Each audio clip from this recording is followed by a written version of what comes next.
And finally, in the Tayside area, a schoolboy in Dundee is following in the footsteps of Marvel creator Stan Lee by producing his own comics.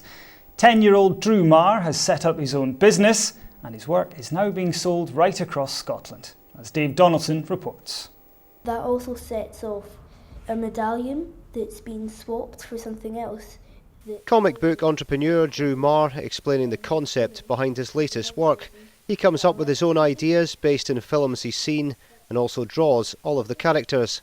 The 10-year-old has even set up his own business and website and has been inspired by some of the comic book greats. Stan Lee, who writes a lot of the Marvel comics, and also Charlie Adlard, because he writes the Walking Dead comics, and I quite like a lot of his work. Drew's comics were first sold in Groucho's and are now stocked in Ahoy in Dundee, and they've even made their way to the legendary Forbidden Planet in Edinburgh. So why are these major stores marvelling at his work?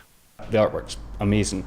The concept of the comic itself is great. You got the main story, which is where the character's this supervillain, and then the the story at the reverse of the comic, where 12 years later the character's reformed.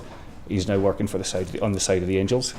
It is something you just don't see. Drew is heading to the Lakes International Comic Art Festival in October, where he will again meet up with the likes of Charlie Adlard. It's another great opportunity to promote his work, and he's already come up with ideas to produce more comics. I want to build the company more and more, and hopefully get lots of followers on the Facebook account.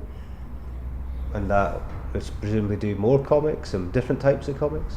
Yes, because I've got lots of ideas for spin-offs from this, which I'm probably going to start writing after the 5th issue.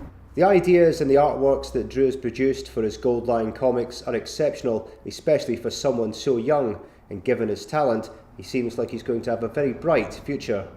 Dave Donaldson, STV News, Dundee.